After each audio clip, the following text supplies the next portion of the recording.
طلحہ ابھی آنکھ بند کر لیٹا ہی تھا کہ اسے اچانک اپنے آس پاس کچھ محسوس ہونے لگا. ایسا لگنے لگا کوئی اس کے آس پاس ہے. اس نے آنکھ کھولی, صوفے پر بیٹھا.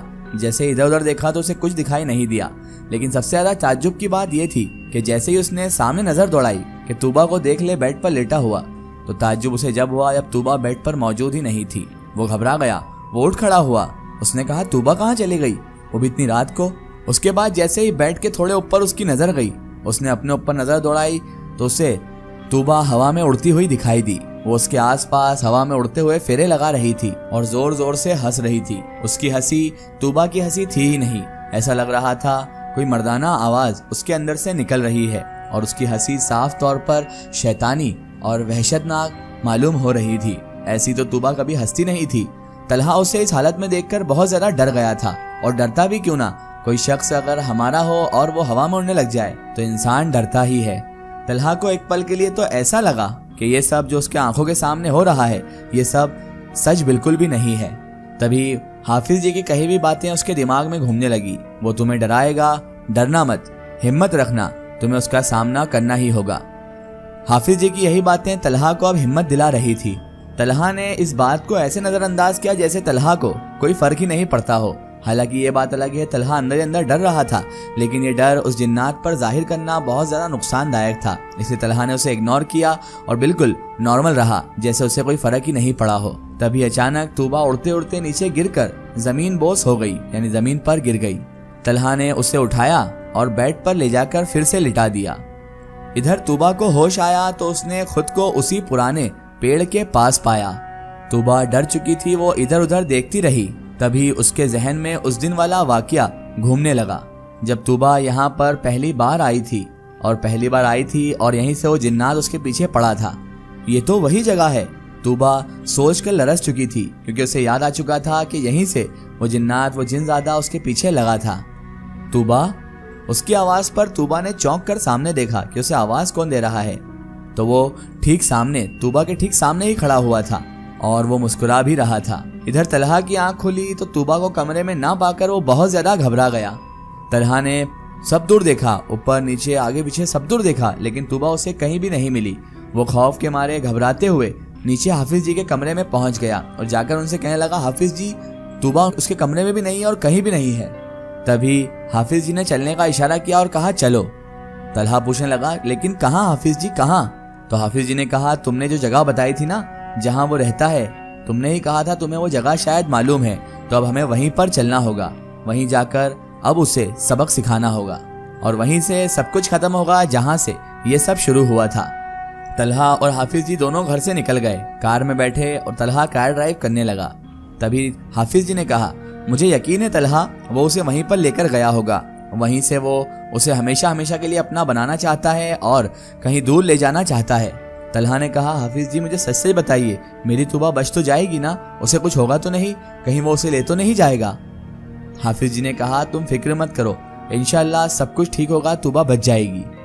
طلحہ, اللہ تبارک و تعالیٰ بہت بڑا ہے, اس پر تم یقین رکھو.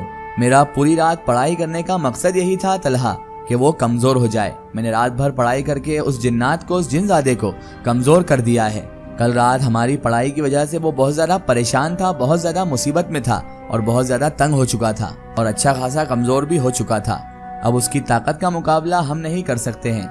طلحہ بیچارہ یہ سب سن کر خاموشی سے صرف اور ڈرائیو ہی کر رہا تھا. وہ کر بھی کیا سکتا تھا جب حافظ جی نے خود ہی کہہ دیا تھا اس کی طاقت کا سامنا ہم نہیں کر سکتے.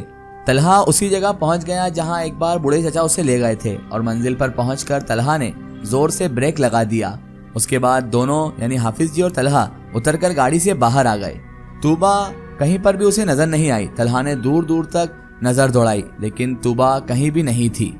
تبھی اچانک کسی کے گنگنانے کی آواز آئی. حافظ جی گھوم کر پیڑ کے دوسری طرف آ گئے. یہ وہی پیڑ تھا جہاں سے وہ جنزادہ طوبا کے پیچھے لگا تھا. طلحہ بھی ان کے پیچھے پیچھے آ چکا تھا. سامنے جیسے ان دونوں نظر دوڑائی تو طوبا اسی پیڑ پر بندھے ہوئے جھولے پر بیٹھی ہوئی تھی. اس کے پورے بال کھلے تھے اور آگے کی سمت پھیلے ہوئے تھے. چہرہ پورا بالوں سے ڈھکا ہوا تھا اور کچھ وہ گنگنائے جا رہی تھی. طلحہ طوبا کو دیکھ کر آگے بڑھنے لگا کہ وہ اسے جا کر سنبھالے, لیکن حافظ جی نے اسے اشارے سے منع کر دیا کیونکہ اس وقت طوبا اکیلی نہیں تھی. حافظ جی نے اپنے ہاتھ میں تسبیح لی اور پھر سے ورد و وظائف اور پڑھنا شروع کر دیا۔ طوبا گنگناتے گنگناتے اچانک رک گئی اور پیچھے کی سائیڈ جھک گئی، اور پھر اچانک ایک زوردار چیخ کے ساتھ وہ پھر سے اوپر آ گئی۔ بند کرو یہ سب، اتنا کہتے ہی طوبا نے خود کو نوچنا گھیسنا شروع کر دیا۔ کبھی وہ اپنا چہرہ نوچتی تو کبھی اپنے بالوں کو کھینچتی۔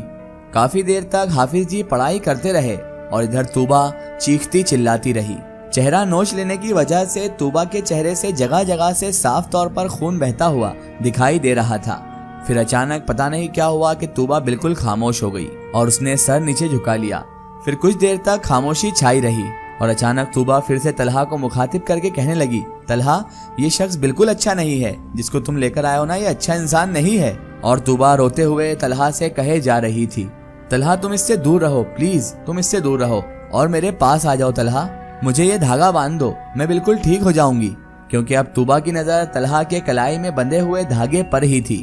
طلحہ میرے پاس آؤ، میں تمہاری طوبا ہوں، تمہاری محبت، تمہاری بیوی۔ طوبا اب جھولے سے اتر کر سامنے کھڑی ہو گئی تھی اور ہاتھ پھیلا کر وہ طلحہ کو پیار سے اپنے پاس بلانے لگی۔ طلحہ باقی ان باتوں سے پہلے سے واقف تھا کہ وہ جنات اسے گمراہ کرنے کے لیے کچھ بھی کر سکے گا۔ طلحہ نے تبھی ایک نظر حافظ صاحب کو دیکھا۔ حافظ جی نے اسے اشارہ دیا۔ طلحہ نے کلائی سے دھاگا اتارا اور آگے بڑھ گیا۔ تبھی طوبا کے چہرے پر مسکراہٹ نے گھر کر لیا۔ یہ طوبا نہیں تھی بلکہ وہ جنات ہی تھا اس کے اندر جو مسکرا رہا تھا۔ اسے لگ رہا تھا اس کا منصوبہ کامیاب ہو گیا۔ تبھی طلحہ کو حافظ جی نے آواز دی، طلحہ رک جاؤ۔ حافظ جی نے اسے روک لیا، لیکن طلحہ تھا جو اب آگے بڑھتا جا رہا تھا۔ طوبا اور اس کے درمیان کچھ ہی فاصلہ رہ گیا تھا اور طوبا یعنی اس جن زادے کی مسکراہٹ اب گہری ہوتی جا رہی تھی۔ حافظ جی نے پڑھائی جاری رکھی اور طلحہ طوبا کے اب بالکل قریب آ گیا تھا۔ طوبا نے ہنسنا اب شروع کر دیا۔ طلحہ اس کے اب اور قریب آ گیا تھا۔ طوبا کی لیکن ہنسی اب چیخوں میں بدل گئی۔ اس کے چہرے کے تاثرات عجیب و غریب ہو گئے۔ تبھی طلحہ نے اپنی بند مٹھی کھولی تو اللہ تبارک و تعالیٰ کے نام کا لاکٹ اس پر موجود تھا۔ ہتھیلی میں وہ لاکٹ جگمگا اٹھا۔ لاکٹ کو دیکھ کر طوبا کا پورا رنگ ہی اڑ گیا۔ وہ تمہیں وہاں پر گمراہ کرنا چاہے گا، لیکن تم اس کی باتوں پر غور نہ کرنا اور میری بات دھیان سے سنو۔ جیسا کہ میں نے تمہیں بتایا ہے کہ جنات کو بیوقوف بنانا آسان ہے، کیونکہ ان کا دماغ 10 سال کے بچے سے زیادہ نہیں ہوتا ہے۔ ہم اس کو بیوقوف ضرور بنائیں گے۔ اگر وہ تمہیں اپنے پاس بلائے تو تم اس کے پاس چلے جانا۔ یہ دھاگا تمہیں وہ اتارنے کے لیے ضرور کہے گا، اس لیے اب تم اس دھاگے کو اپنے بازو میں اوپر باندھ لو اور شرٹ سے کور کر لو تاکہ وہ دیکھ نہ سکے، اور یہ دھاگا لو، اسے اپنی کلائی میں باندھو اور دوسرے کو تم اس کی طرف بڑھا دینا۔ اور یہ جو اللہ تبارک و تعالیٰ کے نام کا لاکٹ تمہیں دیا ہے، جب میں اشارہ کروں تو اسے طوبا کے گلے میں ڈال دینا۔ حافظ جی نے راستے بھر میں سب چیزیں اسے اچھی طرح سے سمجھا دی تھی۔ طلحہ نے بھی سر ہاں میں ہلا دیا تھا۔ جیسا سوچا تھا سب ویسا ہی ہو رہا تھا۔ طلحہ نے تبھی آیت الکرسی کی تلاوت کرنا چالو کر دی۔ طوبا نے وہاں سے بھاگنا چاہا، لیکن حافظ جی نے پڑھائی کے ذریعے اس کے راستے بند کر دیے تھے، ایک حصار قائم کر دیا جس سے باہر اب وہ جنات نہیں جا سکتا تھا۔ طوبا نے حافظ جی کو گھورا اور ادھر ادھر دیکھنے لگی۔ طوبا یعنی وہ جنات جو اس کے اندر موجود تھا وہ بھاگنا چاہ رہا تھا، لیکن وہ بھاگنے میں ناکام تھا، بھاگ نہیں پا رہا تھا۔ اور پھر طلحہ نے بالکل بھی دیر نہ کرتے ہوئے لاکٹ طوبا کے گلے میں جلدی سے ڈال دیا۔ ایک زوردار چیخ کے ساتھ وہ طوبا کے جسم سے باہر آ گیا۔ ایک کالا ہیولا، ایک کالا دھواں اس کے باہر نکلتا ہوا محسوس ہوا۔ طلحہ نے طوبا کو گرنے سے پہلے تھام لیا تھا اور حافظ جی کے پاس جا کر کھڑا ہو گیا۔ طلحہ نے اسے اس کی اصلی حالت میں دیکھا تھا پہلے۔ اسے سوچ کر ہی نہ جانے کیا ہوا تھا کہ طوبا اس کا روز سامنا کیسے کرتی ہوگی بیچاری۔